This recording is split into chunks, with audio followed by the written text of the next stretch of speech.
I show this because I want to tell you a story about two teachers I had. One that I didn't like that much, the other who was a real hero to me. I had a grade school teacher who taught geography by pulling a map of the world down in front of the blackboard.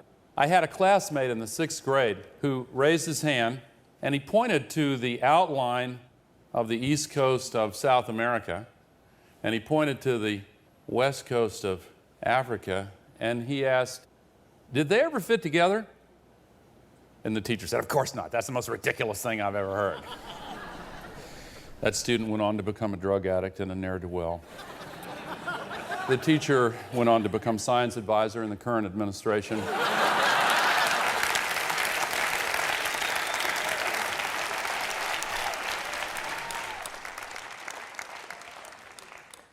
But you know, the teacher was actually reflecting the conclusion of the scientific establishment of that time. Continents are so big, obviously, they don't move. But actually, as we now know, they did move. They moved apart from one another, but at one time they did, in fact, fit together.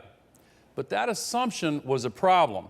It reflected the well-known wisdom that what gets us into trouble is not what we don't know, it's what we know for sure that just ain't so. This is actually an important point, believe it or not, because there is another such assumption that a lot of people have in their minds right now about global warming that just ain't so. The assumption is something like this: the Earth is so big, we can't possibly have any lasting harmful impact on the Earth's environment.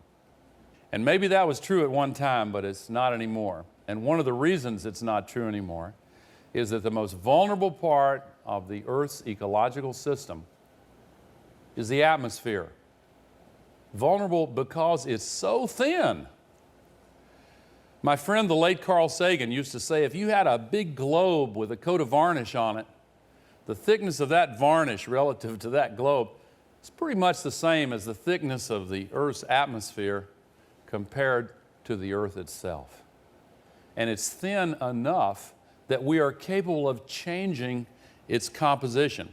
That brings up the basic science of global warming, and I'm not going to spend a lot of time on this because you know it well. The sun's radiation comes in the form of light waves, and that heats up the Earth, and then some of the radiation that is absorbed and warms the Earth is re-radiated back into space in the form of infrared radiation. And some of the outgoing infrared radiation is trapped by this layer of atmosphere and held inside the atmosphere. And that's a good thing because it keeps the temperature of the Earth within certain boundaries, keeps it relatively constant and livable.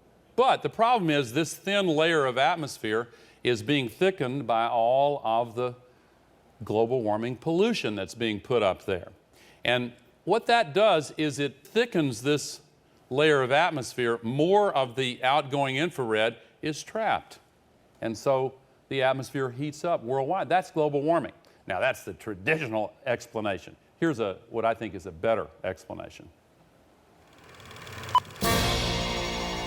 Global warming, or none like it hot.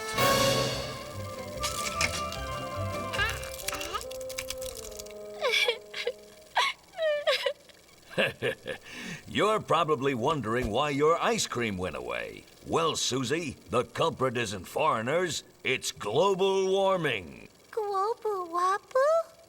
Yeah. Meet Mr. Sunbeam. He comes all the way from the sun to visit Earth. Hello, Earth. Just popping in to brighten your day. La la la la la la la. And now I'll be on my way. Not so fast, Sunbeam. We're greenhouse gases. You ain't going nowhere. Oh! Ah! Oh! Ah! Oh! Oh, God, it hurts! Pretty soon, Earth is chock full of sunbeams. They're rotting corpses heating our atmosphere. How do we get rid of the greenhouse gases? Fortunately, our handsomest politicians came up with a cheap, last-minute way to combat global warming. Ever since 2063, we simply drop a giant ice cube into the ocean every now and then. Just like Daddy puts in his drink every morning. And then he gets mad. Of course, since the greenhouse gases are still building up, it takes more and more ice each time.